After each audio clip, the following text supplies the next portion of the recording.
ऊपरी पेज की तरफ से सबसे पहले आपको बहुत बहुत हार्दिक शुभकामनाएं, क्योंकि देश सेवा का मौका सभी को नहीं मिलता। आप बहुत भाग्यशाली हैं कि देश सेवा का मौका मिला है। आप अपना परिचय बताएं। मेरा नाम अंकज कुमार हुआ। मेरा घर मझौरा है। मैं यहाँ राजबाग में विकास भाई जी के साथ तैयारी कर रहा था 2020 से। आपने अपना रनिंग कब निकाला था? मैं 2 बार रनिंग निकाला था, 21 में भी निकाला था और 24 में भी निकाला। अग्निवीर योजना के अंतर्गत। हाँ, अग्निवीर। और अग्निवीर योजना और जो जनरली पहले बहाली होता था, जो परमानेंट वाला बहाली, दोनों के ट्रेनिंग में कोई फर्क है या सिमिलर है? दोनों में कोई फर्क नहीं है, दोनों सेम ही है। और आपका ट्रेनिंग कहाँ चला? मध्य प्रदेश, जबलपुर। जबलपुर। कौन सा रेजिमेंट है आपका? Signal okay 1ST। ओके। आप बताएंगे आपका इससे पहले फैमिली में मिलिट्री से कोई नाता रहा है? मतलब आपके पिता या दादाजी कोई सैन्य सेवा कर चुके हैं इससे पहले? भाई है। कितने भाई हैं आप? 3 भाई है। दोनों भाई आपके मिलिट्री में हैं। तो आपने अग्निवीर योजना में रिलेशनशिप का फ़ायदा उठाया या डायरेक्ट? डायरेक्ट। आप अगर आपके पास ये जानकारी हो, अग्निवीर योजना में रिलेशनशिप सर्टिफिकेट का यूज हो तो वो मिलता है। आपका ट्रेड कौन सा है? टेक्निकल से TTC। ओके। आज के युवाओं को सबसे ज़्यादा बाधाएं रनिंग निकालने के दौरान होती हैं, क्योंकि मेहनत सभी करते हैं। तो वो आप एक मतलब जो टेक्निकली जो लास्ट राउंड होता है, जहां तक मेरी समझ है, लास्ट राउंड में युवाएं फंसते हैं, तो उनके लिए क्या संदेश देना चाहेंगे कि अपना बेहतर आउटपुट दे पाए वो? मेहनत करते रहो। और विकास भाई जी से ये तो विकास भाई जी को ज़्यादा एक्सपीरियंस है, क्योंकि एथलीट खेले हुए हैं उससे ले, और हो जाता है। मतलब इसमें कंटिन्यूअसली रहना ज़्यादा इम्पोर्टेंट है। रहता तो हो जाता है, ऐसे छोड़कर करने पे नहीं होता है, क्योंकि उतना पता भी नहीं रहता। और आप अपने ट्रेनिंग का एक्सपीरियंस शेयर करें कि क्या क्या दिक्कत का सामना करना पड़ता है, क्योंकि इतना भीषण गर्मी है। तो थोड़ा सा एक्सपीरियंस आप शेयर करें। दिक्कत तो होता है शुरू में, उसके बाद सारा हो जाता है। दिक्कत तो होता है शुरू में जाने के बाद, इतना भारी ड्रेस और इतना DMS कभी पहने नहीं रहते हम लोग, जाते हैं और सीधे रिवर्ट कर देता है। तो दिक्कत तो होता है शुरू में, उसके बाद धीमे धीमे सारा आ जाता है लाइन। सोशल मीडिया पे और युवाओं के मन में थोड़ा ये भी रूमर रहता है कि ट्रेनिंग के दौरान या सेना में इंटरनली मतलब फैसिलिटीज में कमी है, गवर्नमेंट की तरफ से कमी है। इस पे आपका क्या राय है? कोई कमी नहीं, फैसिलिटी बहुत ज्यादा है। इतना है कि सिविल में वो लाइफ नहीं जी पाएगा।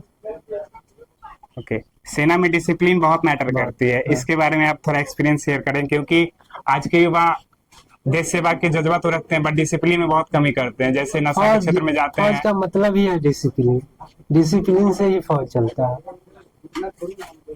और युवाओं को आप संदेश क्या देना चाहेंगे, स्पेशली उन युवाओं को जिनके पास टैलेंट है बट नशा और गलत संगति की वजह से गलत डायरेक्शन में चले जाते हैं, उनके लिए क्या संदेश देना चाहेंगे आप? यही करना चाहते हैं कि अपना अगर जाना है फौज में तो नशा दूर रहना होगा, क्योंकि फिजिकल ज्यादा है उसमें। फिजिकल नशा से हो ही नहीं सकता। मतलब गलत संगति और कंसिस्टेंट रहना होगा उन्हें रनिंग के लिए। हाँ, रनिंग के लिए, फिजिकल के लिए तो रहना है। और फौज में तब तक है तब तक फिजिकल है ही। और आपका ट्रेनिंग पूरा खत्म हो गया, पोस्टिंग आपको मिल चुका है? मिल चुका। धन्यवाद। और आगे की जर्नी के लिए आपको बहुत बहुत हमारी टीम की तरफ से आपको शुभकामनाएं। मिलिट्री में सिलेक्शन के लिए 3 फेज होते हैं, फिजिकल, मेडिकल और रिटन। तीनों में सबसे टफ क्या होता है? तीनों का अपना अपना योगदान है महत्व। चूँकि हम यदि किसी सीढ़ी पे चढ़ाई करना चाहते हैं, 3 पायदान की सीढ़ी है, तो हम एक को छोड़ के दूसरे पे यदि जंप लगाते हैं तो वो इम्पॉसिबल होता है। तो तीनों का अपना अपना योगदान है, तीनों पे फोकस करना चाहिए। जितना ही योगदान हम, जैसे एक सिक्के के 2 पहलू होते हैं आगे पीछे, वैसे ही जितना रिटन का योगदान है उतना ही फिजिकल का योगदान है। और मेडिकल तो ये जनरली होता है, ये स्वाभाविक रूप से होता है, नेचुरली। तो बेसिकली 2 पक्षों पे ध्यान देना होता है, जैसे फिजिकली और रिटन। जो भी युवा देश सेवा के लिए जाना चाहते हैं, उनको किन किन बारीकियों पे ध्यान रखना चाहिए? सिलेबस के अकॉर्डिंग उनको काम करना चाहिए। जो भी सिलेबस है उसके अकॉर्डिंग काम करे तो वो वहाँ तक पहुँच सकते हैं। और डिसिप्लिन सबसे मस्ट है, डिसिप्लिन हमेशा रहना है और अपने वर्क के प्रति हमेशा मेहनत करते रहना है, तो आप वो अचीवमेंट कर सकते हैं। बहुत सारे बच्चे 2 साल 3 साल कंटिन्यू तैयारी करते हैं, बट रिजल्ट उनका नहीं हो पाता है। लेकिन बहुत सारे बच्चे 1 साल की तैयारी के बावजूद भी वो अपना रिजल्ट ले पाते हैं। तो दोनों में फ़र्क क्या रह जाता है? क्योंकि माइनर मेरे ख्याल से लास्ट 400 मीटर होता है वो बहुत ज़्यादा इंपॉर्टेंट होता है रनिंग निकालने के लिए, तो उसके बारे में आप अपना ट्रिक कुछ शेयर करें, अपना एक्सपीरियंस शेयर करें। देखिए, इस बात को हम नकार नहीं सकते हैं कि सभी लोग मेहनती हैं। यदि 1000 सीट पे वैकेंसी है तो उस पर जो टोटल एप्लीकेंट होते हैं वो लाखों में होते हैं। बिल्कुल। और उन लाखों छात्रों में 1000 का ही सिलेक्शन होगा, कोई कितने भी प्रतिभाशाली होंगे। मेहनत तो सभी करते हैं, लेकिन उनमें जो यूनिक होते हैं उनका सिलेक्शन हो जाता है। सपोज इसको हम एक एग्जांपल से समझ सकते हैं कि यदि किसी एग्जाम में कट ऑफ जा रहा है 80 नंबर का, तो 79 नंबर लाने वाले बहुत सारे स्टूडेंट होते हैं, और 79 और 80 के बीच में जो 1 नंबर का अंतर है, इसको हम ज़्यादा नॉलेज गैप नहीं मान सकते हैं। लेकिन उस 1 नंबर की वजह से वो छात्र छूट जाते हैं और उनको एक थप्पा लग जाता है कि आप असफल हो गए। तो कभी भी हतोत्साहित नहीं होना है। आपके पास 24 आवर का टाइम है एक दिन में, तो आप उस 24 आवर को कैसे यूटिलाइज करते हैं ये आप पे डिपेंड करता है, क्योंकि पढ़ते तो सभी हैं। आप उसको कैसे प्लान करके एक शेड्यूल बना के कैसे फॉलो कर रहे हैं, वो आपको आपके सफलता की ओर अग्रसर करता है। फिजिकल करने वाले बच्चों को डाइट पे भी बहुत ज़्यादा ध्यान रखना होता है, तो उसके बारे में थोड़ा डिटेल करेंगे ताकि युवा प्रेरित हो आपसे। देखिए, एक चीज़ अहम है कि यदि हम फिजिकल क्षेत्र से जुड़े हैं तो जितना ही फिजिकल का इम्पोर्टेंस है उतना ही डाइट का भी योगदान है। तो हम डाइट से कभी भी मुंह नहीं मोड़ सकते, लेकिन एक कहावत है कि हमेशा अंदर से स्ट्रांग होना है। यदि आप कोई चीज़ मन में ठान लेते हैं तो वो आप हासिल कर लेते हैं। ठीक उसी प्रकार यदि आप मेंटली स्ट्रांग हैं तो आपको किसी चीज़ की ज़्यादा आवश्यकता नहीं होती। तो हम युवाओं से यही कहना चाहेंगे कि आपके घर में जो भी भोजन उपलब्ध हो, आप उसी को माइंडसेट करना है कि मेरे लिए यही वरदान है। ये नहीं कि मुझे ये डाइट नहीं मिला, वो डाइट नहीं मिला। ये आपका वीकनेस पॉइंट है। जो आपके पास पहले उपलब्ध है उसी को आप अपना 100% मान के अपने आगे के जर्नी को कवर करें। ये नहीं कि मुझे दूध नहीं हो रहा है तो चना नहीं हो रहा है। लेकिन ये चीज़ महत्वपूर्ण है, फिजिकल का जितना योगदान है डाइट का भी उतना ही योगदान है। तो हमेशा दोनों चीज़ पे ध्यान देकर आगे बढ़ना है। उन युवाओं के लिए क्या संदेश है जो सेना के क्षेत्र में जाना तो चाहते हैं बट नशा भी करते हैं, बैक एंड से नशा भी करते हैं, तो उनके लिए क्या संदेश रहेगा? नशा तो सामाजिक बुराई है। नशा न केवल जो युवा सेना की तैयारी कर रहे हैं उनको डैमेज कर रहा है, बल्कि ऐसे युवाओं को भी डैमेज कर रहा है जो सेना की तैयारी नहीं कर रहे हैं, क्योंकि नशा समाज के लिए घातक है।